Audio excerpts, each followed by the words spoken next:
Hi, this is Brenda Green, and welcome back to Living in the Go, Part 3. Okay, so I talked a little bit about the poisonous in our food, the poverty, the insecurity with food, a lot of things that are happening. So, what can we do? What can we do to help ourselves? And I mentioned shopping in the periphery, trying to get the fruits and vegetables, even grow vegetables. I actually started growing things here in my house, collard greens, peppers, whatever I could grow, broccoli. If there's enough sunlight and water, I've been growing it. But if you could put a little garden in your house, that's a way to help yourself. If you have some land outside or a friend has some where you can dig in the dirt and plant some things, then try to do that because that will help you. And that certainly is more nutritious than the things that they're sending out there that's processed for us.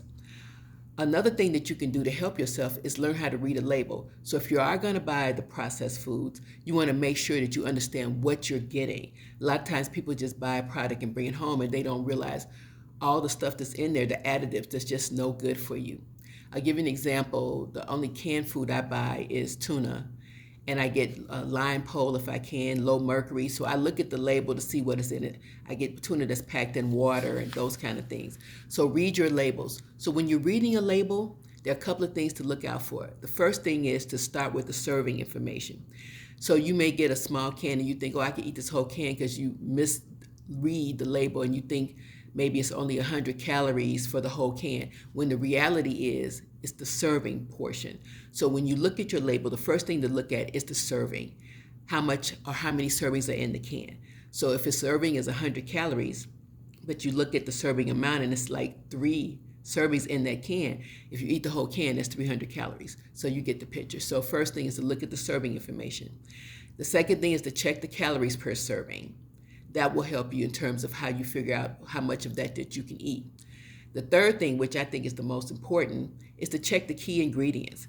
Because if you look at the label, they have to spell out what's in there. So how much salt is in there, how much sugar is in there, how much real sugar as opposed to the high fructose corn syrups.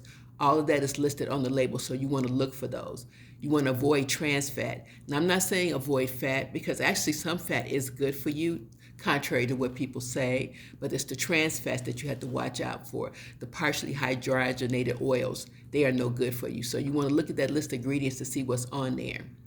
Total sugars, again, you want to look at that. If you get something that you think is low fat and you think it's better for you, it's not, because they have loaded up with all kind of sugars to give it a better taste because they took the fat out. Again, all fat is not bad for you. You need some fat in your diet. So you want to limit the amount of sugars. You want to look for real sugar. If they have fructose, dextrose, erythrose, those are bad sugars. They're not good for you. You want to look at real cane sugar.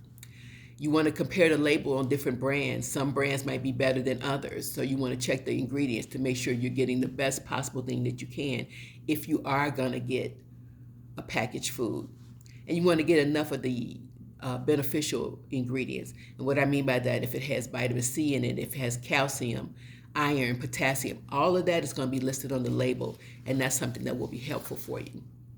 The other thing to look at is to understand the daily percentages or the daily value, because we need a certain amount of nutrients for our body each and every day. And if you look at a calorie count of like the average is like 2,000 calories, more or less, depending on if you're a man or a woman, and you want to make sure that you're getting the right percentages of your daily value. If you're getting enough vitamin C per day, if you're getting enough vitamin D per day. So all of that is also listed on the label, and those are things that you need to be aware of and looking at. So the U.S. Food and Drug Administration, they regulate the nutrition facts on the foods and drinks that we partake in. They also put some changes out in 2016 where they were required to put that information on the labels. So now all the labels should have that. So buyer beware, check what's out there. Do the best that you can. Again, try to get fresh if you can. Try not to do the processed things. If you don't understand what's on the label, if you can't read it, if you can't figure out what it is, don't eat it. Don't put it in your body, because I promise you, your body won't know what it is either. So some information. Hope that helps. Thanks so much and have a great day.